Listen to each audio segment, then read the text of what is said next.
नमस्कार दोस्तों, मैं Parasnath live high study IAS में आपका स्वागत है। आज हम लोग आगरा यूनिवर्सिटी के बीएड सेकेंड ईयर एग्जाम 2024-25 जो 20 मई 2025 से एग्जाम होने जा रहा है, उसके लिए पेपर 201 अर्थात ज्ञान एवं पाठ्यक्रम या नॉलेज एंड करिकुलम का फुल प्रैक्टिस सेट 11 हल करेंगे। इसके टॉप 100 अति महत्वपूर्ण प्रश्न रहेंगे। यहाँ से निश्चित रूप से एग्जाम में प्रश्नों के सेम टू सेम आने की संभावना है, इसलिए आप लोग वीडियो को पूरा देखिएगा। यह पेपर 80 अंक का होगा, 100 प्रश्न दिया रहेगा। ठीक है, 80 प्रश्न आपको हल करना होगा। आप लोग ध्यान रखना, एक प्रश्न 1 अंक का होगा और समय 2 घंटे अर्थात 120 मिनट का होगा। इस पेपर में पास होने के लिए आप लोगों को कम से कम 32 अंक प्राप्त करना होगा, अर्थात 32 प्रश्न सही करना होगा। क्लियर है? तो दोस्तों प्रश्नों पर आएँ, लेकिन उससे पहले प्लीज़ आप लोग वीडियो को ज़्यादा से ज़्यादा शेयर कीजिए, जिससे सभी लोगों को लाभ हो सके। पेपर 201 अर्थात ज्ञान एवं पाठ्यक्रम या नॉलेज एंड करिकुलम, इसका फुल प्रैक्टिस सेट 11 हल करेंगे। इसके पहले हम लोग 10 प्रैक्टिस सेट हल कर चुके हैं। यदि आप लोगों ने नहीं देखा है तो डिस्क्रिप्शन में जाएंगे, लिंक आप प्लेलिस्ट 201 इस जगह पे क्लिक करेंगे, इस पेपर की सारी वीडियो आपको क्रम से मिल जाएगा, या फिर आप डायरेक्ट प्लेलिस्ट में जाकर देख सकते हैं। जस्ट इसके नीचे लिंक आप प्लेलिस्ट ऑल पेपर दिया गया है, वहाँ पर क्लिक करेंगे, सारे पेपर की सारी वीडियो मिल जाएगी। ठीक है, तो आइए देखते हैं प्रश्नों का। इस प्रैक्टिस सेट को खास करके जो फुल प्रैक्टिस सेट है उसे आप लोग जरूर हल कर लीजिएगा, जिसमें अति महत्वपूर्ण लिखा हुआ है 100 प्रश्न, टॉप 100 अति महत्वपूर्ण प्रश्न, या फिर जिसमें फुल प्रैक्टिस सेट आप लोग जरूर तैयार कर लिए, खास करके जिसमें 30 प्रश्न लिखा हुआ है। ठीक है, तो निश्चित रूप से आपको एग्जाम में बहुत ज़्यादा प्रश्न देखने को मिलेगा। पहला प्रश्न है, ज्ञान वह है जो मनुष्य के मन को प्रकाशित करता है। यह परिभाषा है ए अरस्तु, बी सुकरात, c professor Russell, d William James. सही जवाब हो जाएगा सी प्रोफेसर रसेल। अगला प्रश्न है, श्रीमद् भागवत गीता के 18वें अध्याय में ज्ञान को कितने भागों में बांटा गया है? ए 3, बी सी 2, डी 5। सही जवाब हो जाएगा 2 का ध्यान रखना, ए 3। ठीक है, श्रीमद् भागवत गीता के 18वें अध्याय में ज्ञान को कितने भागों में बांटा गया है? तो ए 3। अगला प्रश्न है, किसने कहा कि जिसके पास सच्चा ज्ञान है वह सद्गुणी होने के सिवाय और कुछ भी नहीं हो सकता? ए सुकरात, बी कांट, सी अरस्तु, डी किलपैट्रिक। सही जवाब हो जाएगा ए सुकरात। अगला प्रश्न है, ज्ञान के स्रोत हैं ए इंद्रिय अनुभव, तर्क बुद्धि, सी अंतः प्रज्ञा, डी उपरोक्त सभी। सही जवाब हो जाएगा 4 का डी उपरोक्त सभी। आप लोग ध्यान रखना, आप लोग शाम को 8 बजे तो हम लोग हल कर ही रहे हैं, लेकिन आप लोग टेलीग्राम व्हाट्सएप ग्रुप को ज्वाइन कर लीजिए। डिस्क्रिप्शन कमेंट सेक्शन दोनों जहाँ पर लिंक दिया गया है सबसे ऊपर ही, आप लोग ज्वाइन कर लीजिए, जिससे हम लोग जब भी वीडियो अपलोड करें आपको नोटिफिकेशन मिल जाए। क्योंकि अब टाइम से नहीं, टाइम थोड़ा कम है, तो हम लोग कभी भी वीडियो अपलोड कर सकते हो। दिन में कोशिश करेंगे 2 या 3 वीडियो अपलोड करने का। ठीक है, कल से ही हम लोग कोशिश करेंगे 202 अर्थात एसेसमेंट फॉर लर्निंग अधिगम के लिए आकलन प्रैक्टिस सेट स्टार्ट कर देंगे। तो आप लोग जम के पढ़ते रहिए, जो भी पुराने प्रैक्टिस है उससे भी हल कीजिए सारे। आज भी जो 24 के हैं वो भी आज भी महत्वपूर्ण है। ठीक है, प्लेलिस्ट में जाकर सब देख सकते हैं। प्रश्न है, बी एस ब्लूम ने ज्ञानात्मक पक्ष का वर्गीकरण किया। ए 1958, बी 1957, सी 1955, डी 1956। सही जवाब हो जाएगा 5 का ध्यान रखना, डी 1956 में। ठीक है, तो ध्यान रखना बी एस ब्लूम ने 3 पक्षों में वर्गीकरण किया है, ज्ञानात्मक, भावात्मक, क्रियात्मक, तीनों याद होना चाहिए। तो ज्ञानात्मक पक्ष का वर्गीकरण 1956 में किया। अगला प्रश्न है, निम्नलिखित में से कौन सा ज्ञान विशिष्ट ज्ञान का प्रकार नहीं है? ए अधिकारात्मक ज्ञान, बी तर्क बुद्धि तथा तार्किक ज्ञान, सी अंतःप्रज्ञात्मक ज्ञान, डी प्रत्यक्ष ज्ञान विधि। सही जवाब हो जाएगा 6 का डी प्रत्यक्ष विधि। अगला प्रश्न है, पाठचर्या पर्यावरण में होने वाली क्रियाओं का योग है। यह परिभाषा किसकी? महत्वपूर्ण अक्सर पूछा जाता है। A Henry, b Annan, c C B Good, d Monroe. सही जवाब हो जाएगा बी एनन। अगला प्रश्न है, उपनिषद में विद्या हेतु किस शब्द का प्रयोग किया जाता है? ए संस्कार, बी शिक्षा, सी ज्ञान, डी मूल्य। उपनिषद में विद्या हेतु किस शब्द का प्रयोग किया जाता है? सही जवाब हो जाएगा सी ज्ञान। या फिर ये भी पूछ सकता है, ज्ञान विद्या के लिए किस उपनिषद में किस कहाँ पर प्रयोग किया गया है, तो उपनिषद हो जाएगा। या फिर ज्ञान, उपनिषद में ज्ञान किसके लिए प्रयोग किया गया है, तो विद्या के लिए हो जाएगा। मतलब आंसर को, प्रश्न को आंसर बना सकता है। ठीक है, इस पॉइंट को आप लोग ध्यान रखना। अगला प्रश्न है, किसने कहा है कि कौशल एक प्रकार का कार्य है जिसमें विशेष प्रकार के प्रशिक्षण एवं ज्ञान की आवश्यकता पड़ती है? ए विश्व शब्दकोश, B B O Smith, C James, D John Dewey. सही जवाब हो जाएगा डी जॉन ड्यूबी। अगला प्रश्न है, निगमन विधि के अंतर्गत ज्ञान प्रदान किया जाता है? ए विशिष्ट से सामान्य की ओर, बी सामान्य से विशिष्ट की ओर, सी नियम से उदाहरण की ओर, डी इनमें से कोई नहीं। सही जवाब हो जाएगा बी सामान्य से विशिष्ट की ओर। आप लोग इस पॉइंट को ध्यान रखा करें, कोई भी एग्जाम तैयारी कर रहे हैं, प्रैक्टिस सेट बहुत महत्वपूर्ण है। आप जो भी पढ़ रहे हैं, लेकिन प्रैक्टिस सेट हल करने से पता चलता है अपना लेवल। ठीक है, कौन सा प्रश्न जो सॉल्व नहीं कर पा रहे उस यूनिट को फिर से पढ़ना है, इसलिए आप लोग प्रैक्टिस सेट को जरूर हल करें बार बार। और ये भी बता दूं, सारे प्रैक्टिस सेट जितने भी महत्वपूर्ण हैं आप लोग अच्छे से तैयार कर लीजिए। ठीक है, निश्चित रूप से एग्जाम में आपके बहुत अच्छे अंक आएंगे। प्रश्न है, ज्ञान से संबंधित संवेद विवेकपूर्ण सिद्धांत दिया? ए जॉन लॉक, बी अरस्तु, सी प्लेटो, जी जेम्स। सही जवाब हो जाएगा 11 का बी अरस्तु। अगला प्रश्न है, निम्न में से कौन सा भावात्मक पक्ष के अंतर्गत नहीं आता है? ए ग्रहण, बी अनुक्रिया, सी अनुमूल्यन, डी विश्लेषण। सही जवाब हो जाएगा 12 का, ध्यान रखना डी विश्लेषण। तो इस पॉइंट को आप लोग ध्यान रखना, निम्न में से कौन सा भावात्मक पक्ष के अंतर्गत नहीं आता है? ठीक है, भावात्मक पक्ष पूछा है तो विश्लेषण, ठीक है, नहीं आता है। ठीक है, भावात्मक पक्ष, भावात्मक पक्ष में 6 पक्ष हैं। कौन कौन से? अग्रहण, अनुक्रिया, अनुमूल्यन, विचारणा, व्यवस्थापन, चैत्रीकरण। तो विश्लेषण नहीं आता। विश्लेषण किसमें है? ज्ञानात्मक पक्ष में है। ज्ञानात्मक पक्ष के 6 पक्ष कौन कौन से हैं? तो ज्ञान, बोध, अनुप्रयोग, विश्लेषण, संश्लेषण, मूल्यांकन। ठीक है, इस चीज को आप लोग ध्यान रखना। और सिंचन पक्ष के भी 6 पक्ष हैं। ठीक है, उद्दीपन, कार्रवाई, नियंत्रण, समायोजन, स्वाभाविकरण, आदत निर्माण। ये सारी चीजें आप लोग ध्यान रखना, महत्वपूर्ण है। ठीक है, अगला प्रश्न है, किसने कहा है संस्कृत मानव जीवन के प्रति चेतना की व्यक्ति है? ए टाइलर, बी श्री अरविंद, सी डॉसन, डी ओटाविए। सही जवाब हो जाएगा 13 का बी श्री अरविंद। अगला प्रश्न है, पाठचर्या का अर्थ है? ए मानसिक शक्तियों का विकास, बी दौड़ का मैदान, सी शारीरिक शक्तियों का विकास, डी उपरोक्त में से कोई नहीं। सही जवाब हो जाएगा 14 का बी दौड़ का मैदान। अगला प्रश्न है, किसने कहा है शिक्षक इतिहास का निर्माता है, वह मार्गदर्शन करने वाला प्रकाश है, राष्ट्र का निर्माता है तथा मनुष्यत्व के भविष्य का अभिभावक है? तो A H G Wells, B Garforth, C John Adams, D Kothari आयोग। सही जवाब हो जाएगा ए एच जी वेल्स। अगला प्रश्न है, पाठचर्या के उद्देश्यों के निर्धारण का आधार नहीं है? ए नैतिक चरित्र का निर्माण, बी मानसिक शक्तियों का विकास, सी सृजनात्मक शक्तियों का विकास, डी आदेशों की एकता का सिद्धांत। सही जवाब हो जाएगा 16 का डी एक आदेशों की एकता का सिद्धांत। अगला प्रश्न है, मुतालियर आयोग का दूसरा नाम है? ए कोठारी आयोग, बी बुनियादी शिक्षा, सी माध्यमिक शिक्षा आयोग, डी प्राथमिक शिक्षा आयोग। सही जवाब हो जाएगा 17 का सी माध्यमिक शिक्षा आयोग। अगला प्रश्न है, कोठारी कमीशन का गठन कब हुआ? ए 19 जुलाई 1963, बी 14 जुलाई 1964, सी 18 जुलाई 1965, डी में से कोई नहीं। सही जवाब हो जाएगा 18 का बी 14 जुलाई 1964। अगला प्रश्न है, पाठ्यक्रम का कौन सा प्रकार मनोविज्ञान के सिद्धांतों पर आधारित है? ए क्रिया प्रधान पाठ्यक्रम, बी शिल्प कला केंद्रित पाठ्यक्रम, सी कोर पाठ्यक्रम, डी बाल केंद्रित पाठ्यक्रम। सही जवाब हो जाएगा 19 का डी बाल केंद्रित पाठ्यक्रम।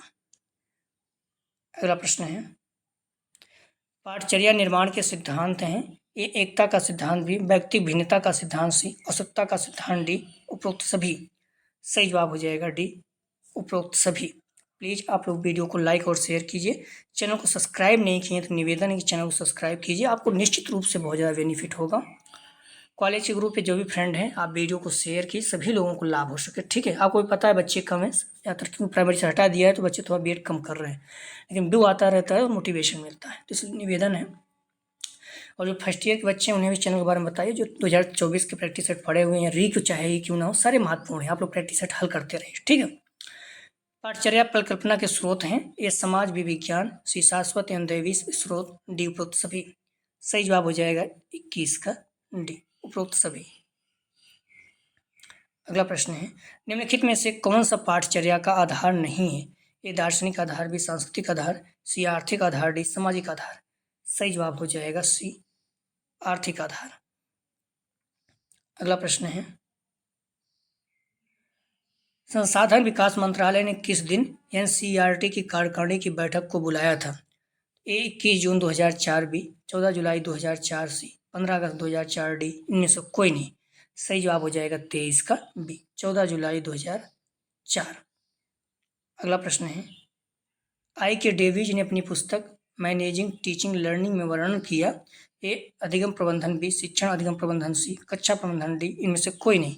सही जवाब हो जाएगा 24 का सी कक्षा प्रबंधन। अगला प्रश्न है, शिक्षा में सकारात्मक साधन नहीं है। ए पृष्ठ पोषण, बी पुरस्कार, सी दंड, डी अभिप्रेरणा। सही जवाब हो जाएगा 25 का सी दंड। अगला प्रश्न है, दंड का उद्देश्य होता है। ए प्रतीकात्मक, बी सुधारात्मक, सी अवरोधात्मक, डी उपरोक्त सभी। सही जवाब हो जाएगा 26 का डी उपरोक्त सभी। अगला प्रश्न है, निम्नलिखित में से विद्यालय में सकारात्मक वातावरण के लिए आवश्यक है। ए आत्मानुशासन, बी विश्वास, सी सम्मान, डी उपरोक्त सभी। सही जवाब हो जाएगा 27 का डी उपरोक्त सभी। अगला प्रश्न है, रूसो के अनुसार शिक्षा के स्रोत हैं। ए प्रकृति, बी भौतिक जगत, सी प्रकृति मनुष्य और वस्तुएं, डी उपरोक्त में से कोई नहीं। तो रूसो के अनुसार शिक्षा के स्रोत हैं। सही जवाब हो जाएगा सी प्रकृति मनुष्य और वस्तुएं। अगला प्रश्न है, कौन सा कथन सही नहीं है? ए सीखना सक्रिय है, बी सीखना चिंतनशील है, सी सीखने का निर्माण किया जा सकता है, डी सीखना कोई आजीवन प्रक्रिया नहीं है। सही जवाब हो जाएगा 29 का डी सीखना कोई आजीवन प्रक्रिया नहीं है। अगला प्रश्न है, प्रकृतिवाद के अनुसार शिक्षक की भूमिका है। ए पथ प्रदर्शक की, बी मित्र की, सी प्रबंधन की, डी निर्देशक की। सही जवाब हो जाएगा 30 का ए पथ प्रदर्शक की। अगला प्रश्न है, कोठारी आयोग के गठन का उद्देश्य है। ए माध्यमिक शिक्षा में सुधार है, बी विश्वविद्यालय शिक्षा में सुधार, सी प्राथमिक शिक्षा में सुधार, डी इनमें से कोई नहीं। सही जवाब हो जाएगा सी प्राथमिक शिक्षा में सुधार। अगला प्रश्न है, आदर्शवादी शिक्षा का उद्देश्य नहीं है। ए आत्मानुभूति, बी आध्यात्मिक चेतना, सी नैतिक व चारित्रिक विकास, डी सामाजिक कुशलता उत्पन्न करना। सही जवाब हो जाएगा 32 का ध्यान रखना डी सामाजिक कुशलता उत्पन्न करना। अगला प्रश्न है, शिक्षा का त्रिध्रुवीय मॉडल किसने दिया? A Comte, b John Dewey, c Monroe, d Fowell. सही जवाब हो जाएगा 33 का बी जॉन ड्यूवी। अगला प्रश्न है, भारतीय शिक्षा आयोग 1882 के अध्यक्ष कौन थे? A William Hunter, B Charles Wood, C Lord Curzon, D उपरोक्त में से कोई नहीं। सही जवाब हो जाएगा ए विलियम हंटर। अगला प्रश्न, 1882 भारतीय शिक्षा के विषय में एक कमीशन गठित किया गया जिसे भारतीय शिक्षा आयोग कहा गया। विलियम हंटर की अध्यक्षता में आयोग का गठन होने के कारण इसका नाम हंटर कमीशन पड़ा। अगला प्रश्न है, कोठारी आयोग ने माध्यमिक स्तर को कितने भागों में विभाजित किया? ए 3, बी 2, सी 4, डी उपरोक्त में से कोई नहीं। सही जवाब हो जाएगा 35 का ध्यान रखना बी 2। कोठारी आयोग ने माध्यमिक स्तर पर 2 अलग अलग बोर्ड बनाए गए, केंद्रीय बोर्ड और राज्य बोर्ड। अगला प्रश्न है, निम्नलिखित में से कौन सा एनसीईआरटी का कार्य नहीं है? ए पाठ्य पुस्तकों का प्रकाशन कक्षा 1 से 12, बी शिक्षकों को ट्रेनिंग देना, सी पाठ्यक्रम निर्माण में सहायता करना, डी लोकतांत्रिक नागरिकता का विकास। सही जवाब हो जाएगा 36 का डी लोकतांत्रिक नागरिकता का विकास। अगला प्रश्न है, किसने कहा है आधुनिकता प्रगति उन्नति की और संपन्नता तथा अनुकूलन का की तात्पर्यता से संबंधित मन की आकांक्षाओं की एक अवस्था ही है? ए मूरे, बी ब्लैक, सी डेनियल लर्नर, डी टाइलर। सही जवाब हो जाएगा 37 का सी डेनियल लर्नर।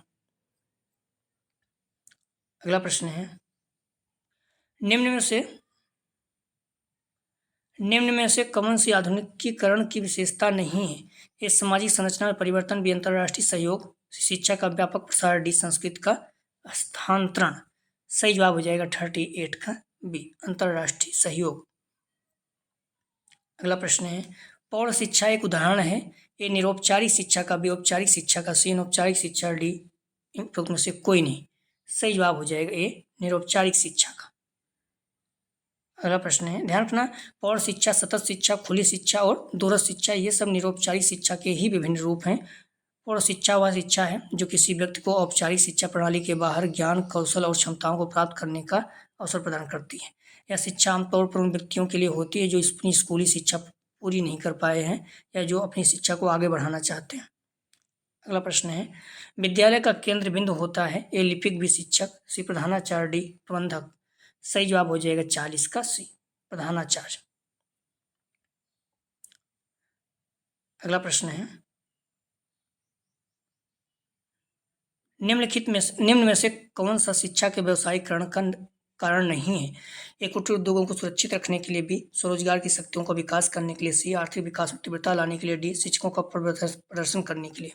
सही जवाब हो जाएगा ए कुटीर उद्योग को सुरक्षित करने के लिए। ये जो है व्यवसायीकरण का कारण नहीं है। अगला प्रश्न है, संगठन के परंपरागत सिद्धांत हैं ए उद्देश्य का सिद्धांत, बी समन्वय का सिद्धांत, सी अधिकार एवं दायित्व का सिद्धांत, डी उपयुक्त सभी।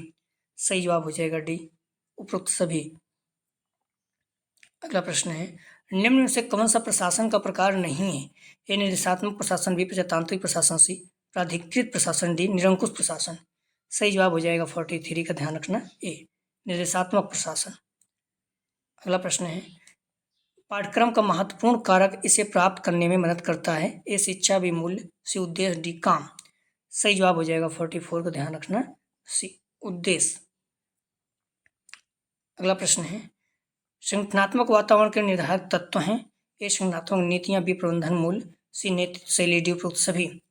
सही जवाब हो जाएगा 45 का, डी उपरोक्त सभी।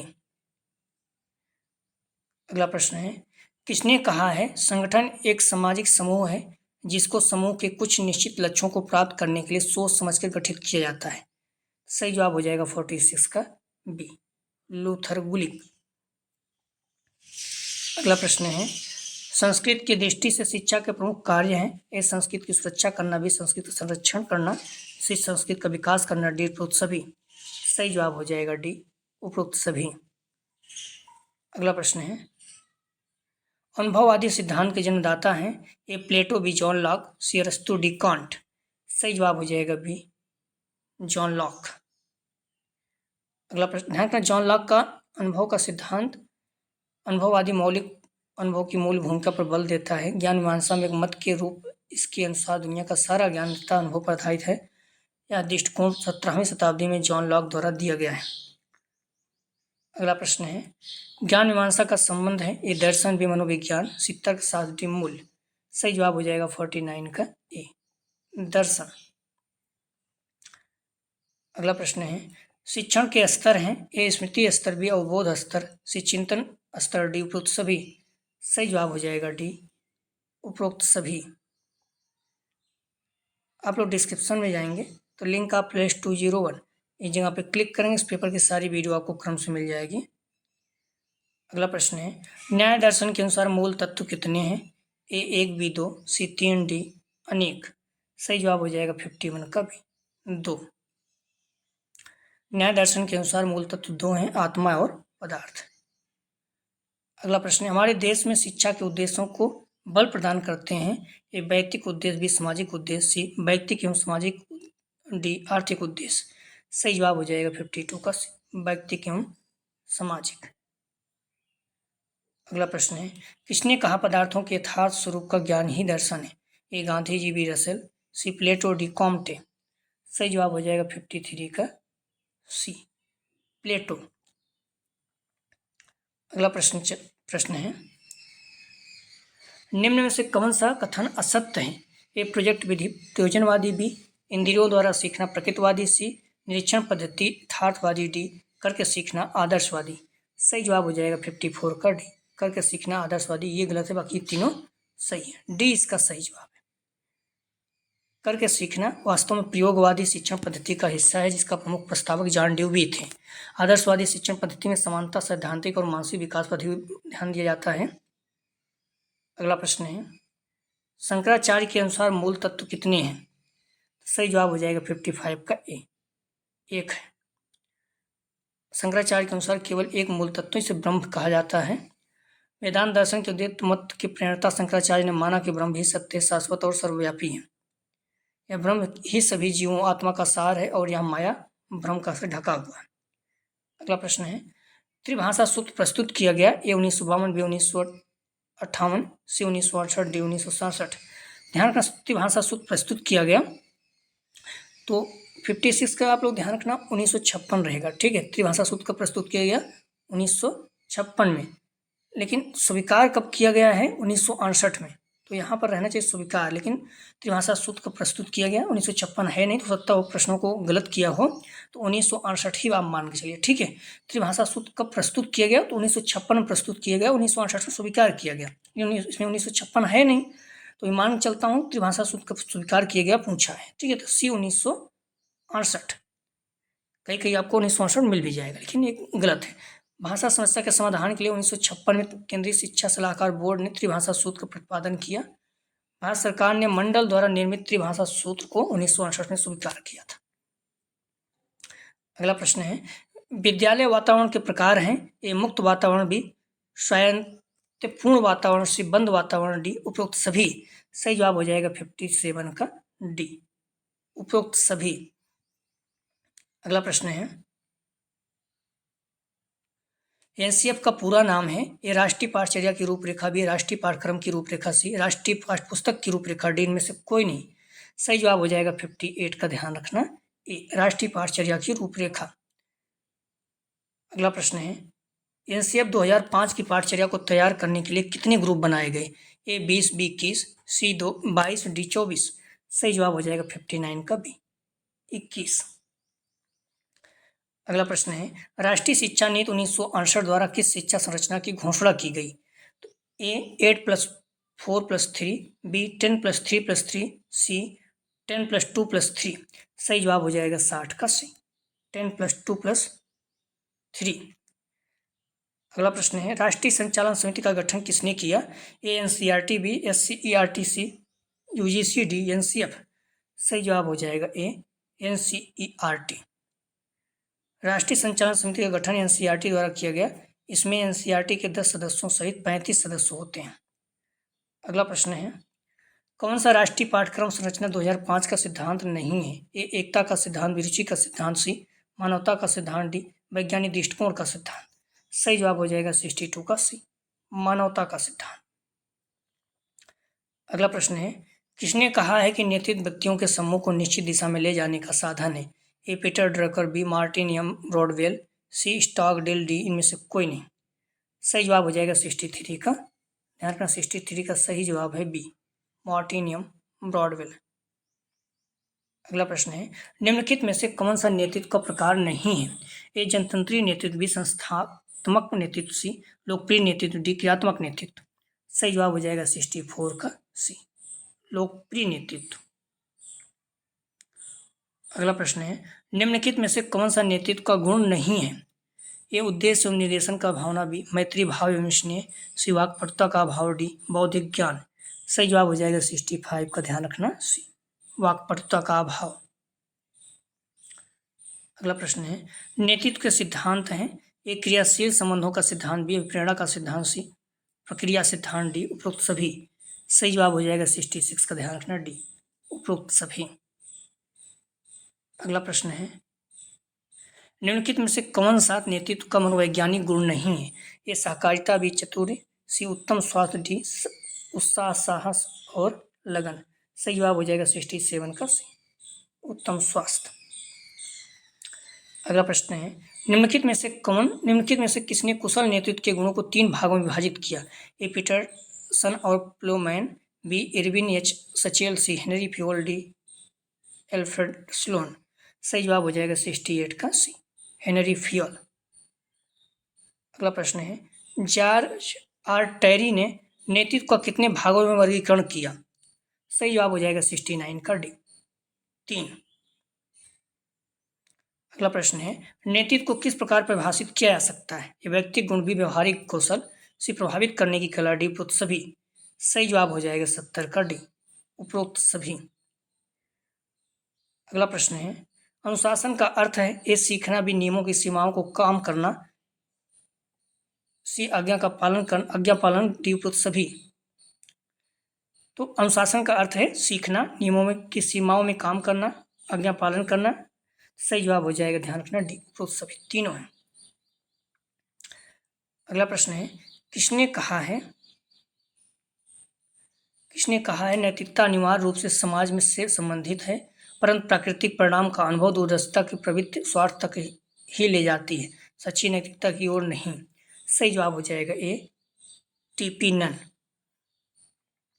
अगला प्रश्न है, भाषा शिक्षा में प्रयोग की जाने वाली वे सामग्रियां जिनका प्रयोग सुनने में किया जाता है कहलाती हैं ए श्रव्य सामग्री, बी दृश्य सामग्रियां, सी श्रव्य दृश्य सामग्रियां, डी इनमें से कोई नहीं।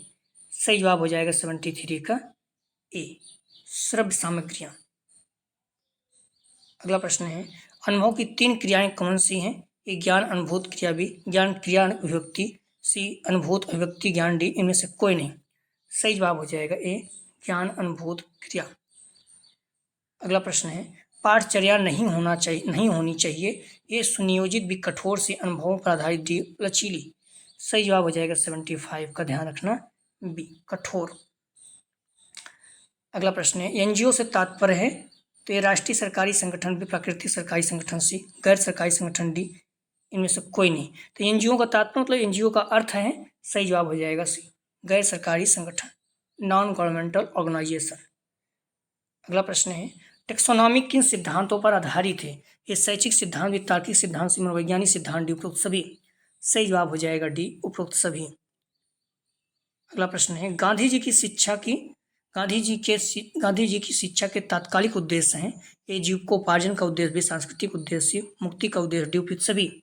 सही जवाब हो जाएगा 78 का, डी उपयुक्त सभी। अगला प्रश्न है, शैक्षिक पर्यवेक्षण का नवीनतम रूप कैसा है? ए लोकतांत्रिक, भी एक तंत्रात्मक, सी हस्तक्षेप रहित, डी इनमें से कोई नहीं। सही जवाब हो जाएगा 79 का, सी हस्तक्षेप रहित। अगला प्रश्न है, निम्नलिखित में से किस सामाजिक कारक की भूमिका पाठ्यक्रम में नहीं होती? ए शिक्षक की जात, भी शिक्षक की योग्यता, सी शिक्षक का व्यवहार, डी शिक्षक का जीवन दर्शन। सही जवाब हो जाएगा 80 का ए, शिक्षक की जात। अगला प्रश्न है, जॉन ड्यूवी के अनुसार रुचि कितने प्रकार की होती है? सही जवाब हो जाएगा बी, 4 प्रकार की। अगला प्रश्न है, विषय केंद्रित पाठ्यक्रम का दूसरा नाम है? सही जवाब हो जाएगा 82 का, ध्यान रखना, ए पुस्तक केंद्रित पाठ्यक्रम। अगला प्रश्न है, किसने कहा विद्यार्थियों को जीविकोपार्जन में सहायता देना शिक्षा के अनेक कार्यों में से एक महत्वपूर्ण कार्य है? सही जवाब हो जाएगा 83 का, बी महात्मा गांधी। प्लीज आप लोग वीडियो को लाइक और शेयर कीजिए।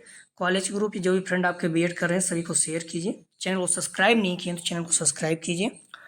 अगला प्रश्न है, modern development in education practice के लेखक हैं? ए एडम्स, बी मुनरो, सी फोवेल, डी जॉनसन। सही जवाब हो जाएगा ए एडम्स। अगला प्रश्न है, भारत की समस्त प्रादेशिक भाषाएं किस भाषा से उपजी हैं? ए कन्नड़, बी संस्कृत, सी बांग्ला, डी पंजाबी। सही जवाब हो जाएगा 85 का, बी संस्कृत। अगला प्रश्न है, हिंदी क्षेत्र में कितनी बोलियां हैं? ए 18, बी 9, सी 10, डी 12। सही जवाब हो जाएगा 86 का ए 18। ठीक है। अगला प्रश्न है, मूल्यांकन किस प्रकार का होना चाहिए? ए शुद्ध, बी सरल, सी यथार्थ, डी स्थिर। सही जवाब हो जाएगा 87 का, सी यथार्थ। अगला प्रश्न है, भाषा का विकास किस पर निर्भर करता है? ए अनुकरण, बी प्रेरणा, सी अनुबंधन, डी उपरोक्त सभी। सही जवाब हो जाएगा 88 का, डी उपरोक्त सभी। अगला प्रश्न है, पराविद्या का अर्थ है? ए भौतिक ज्ञान, बी व्यवसायिक ज्ञान, सी आध्यात्मिक ज्ञान या परलौकिक ज्ञान, डी इनमें से कोई नहीं। सही जवाब हो जाएगा 89 का, डी इनमें से कोई नहीं। ध्यान रखना, पराविद्या का अर्थ है, सही जवाब, ध्यान रखना, पराविद्या का अर्थ है भौतिक ज्ञान, व्यवसायिक ज्ञान, सी आध्यात्मिक ज्ञान, पारलौकिक ज्ञान, डी में से कोई नहीं। तो पराविद्या का अर्थ है आध्यात्मिक ज्ञान और या पारलौकिक ज्ञान, सी इसका सही जवाब है। ठीक है, आध्यात्मिक ज्ञान या पारलौकिक ज्ञान, सी इसका सही जवाब है। अगला प्रश्न है, प्राचीन काल में शिक्षा का माध्यम थी? ये पाली भाषा, भी प्राकृत भाषा, सी हिंदी भाषा, डी संस्कृत भाषा। सही जवाब हो जाएगा, ध्यान रखना, डी संस्कृत भाषा। अगला प्रश्न है, माध्यमिक शिक्षा के पाठ्यक्रम में आ तथा बा श्रेणी में किसने विभक्त किया? ये भारतीय शिक्षा आयोग, भी हंटर कमीशन, सी विश्वविद्यालय शिक्षा आयोग, डी उपरोक्त में से कोई नहीं। सही जवाब हो जाएगा ये भारतीय शिक्षा आयोग। अगला प्रश्न है, हार्टिंग समिति ने प्राथमिक स्तर पर किस समस्या की ओर ध्यान दिलाया? ए रूढ़वादिता, बी अपव्यय, सी अवरोधन, बी और सी। सही जवाब हो जाएगा डी, बी और सी। अगला प्रश्न है, राष्ट्रीय अध्यापक शिक्षा परिषद अधिनियम बना? सही जवाब हो जाएगा बी, 1993 में। 17 अगस्त 1995 को लागू राष्ट्रीय अध्यापक शिक्षा परिषद अधिनियम 1993 के अनुसरण में एक वैधानिक निकाय के रूप में एनसीटीई अस्तित्व में आया था। अगला प्रश्न है, ऑपरेशन ब्लैक बोर्ड है? ए प्राथमिक शिक्षा के लिए, बी माध्यमिक शिक्षा के लिए, सी उच्च शिक्षा के लिए, डी प्राथमिक तथा उच्च शिक्षा के लिए। सही जवाब हो जाएगा 94 का ए, प्राथमिक शिक्षा के लिए। अगला प्रश्न है, राष्ट्रीय मुक्त विश्वविद्यालय की स्थापना हुई थी? ए 1979, बी 1986, सी 1989, डी 1985। सही जवाब हो जाएगा 95 का, ध्यान रखना सी, 1989 में। अगला प्रश्न है, निम्नलिखित में से कौन सा विश्वविद्यालय एकात्मक और आवासीय है? सही जवाब हो जाएगा 96 का ए, अलीगढ़। अक्सर पूछा जाता है। अगला प्रश्न है, प्राथमिक शिक्षा के विकास के लिए योजनाएं तैयार करना किसका कार्य है? ए केंद्रीय शिक्षा परामर्शदाता मंडल, बी अखिल भारतीय प्राथमिक शिक्षा परिषद, ये भी दोनों डी में से कोई नहीं। सही जवाब हो जाएगा बी, अखिल भारतीय प्राथमिक शिक्षा परिषद। अगला प्रश्न है, एनसीएफ 2005 का मुख्य उद्देश्य क्या है? ए छात्रों का सर्वांगीण विकास करना, बी मानसिक विकास करना, सी बौद्धिक विकास करना, डी शारीरिक विकास। सही जवाब हो जाएगा 98 का ए, छात्रों का सर्वांगीण विकास करना। अगला प्रश्न है, कोठारी कमीशन ने शिक्षा पर बजट का कितने प्रतिशत व्यय करने की कहा? ए 5, बी 6, सी 7, डी 9। सही जवाब हो जाएगा बी, 6%। ठीक है, कोठारी कमीशन ने शिक्षा पर बजट का कितने परसेंट व्यय करने की कहा? 6%। ये पीसीएस में भी पूछा गया है, तो महत्वपूर्ण है, आप लोग ध्यान रखना, बार बार क्योंकि एजुकेशन से जुड़ा हुआ है, पूछा जाता है। अगला प्रश्न है, बहुउद्देशीय विद्यालय खोलने का सुझाव था ये कोठारी कमीशन का, भी माध्यमिक शिक्षा आयोग का, सी विश्वविद्यालय शिक्षा आयोग, डी राष्ट्रीय शिक्षा आयोग नीति 1986 का। सही जवाब हो जाएगा बी, माध्यमिक शिक्षा आयोग का। माध्यमिक शिक्षा की प्रमुख सिफारिश इस प्रकार है, त्रिभाषा सूत्र, शिक्षा पद्धति में सुधार, परीक्षा प्रणाली में सुधार, बहुउद्देशीय उद्देश्य विद्यालय की स्थापना, शैक्षिक और व्यावसायिक मार्गदर्शन पर जोर, विविध पाठ्यक्रमों के साथ उच्च माध्यमिक प्रणाली की स्थापना। आप डिस्क्रिप्शन में जाएंगे, लिंक आप प्ले 201 इस यहाँ पर क्लिक करेंगे, इस पेपर की सारी वीडियो आपको क्रम से मिल जाएगा। तो अगला जो प्रैक्टिस सेट 12 है, लेकिन हम लोग कोशिश करेंगे 202 असेसमेंट फॉर लर्निंग अधिगम के लिए, आकलन को हल करने के लिए। कल से प्रैक्टिस सेट आपको मिलना शुरू हो जाएगा। तो प्लीज़ आप लोग वीडियो को लाइक शेयर कीजिए, चैनल को सब्सक्राइब नहीं किया सब्सक्राइब कीजिए, और ध्यान रखना टेलीग्राम व्हाट्सएप ग्रुप ज्वाइन कर लीजिए। अगर आप नहीं करेंगे तो वीडियो हम कभी भी अपलोड कर सकते हैं, टाइम बहुत कम है। ठीक है, तो जब भी अपलोड करें आपको नोटिफिकेशन प्राप्त हो, इसलिए आप चैनल को सब्सक्राइब के साथ साथ व्हाट्सएप और टेलीग्राम ग्रुप कोई भी आप जो है ज्वाइन कर लीजिए। तो प्लीज़ वीडियो को लाइक और शेयर कीजिए। वीडियो देखने के लिए धन्यवाद दोस्तों।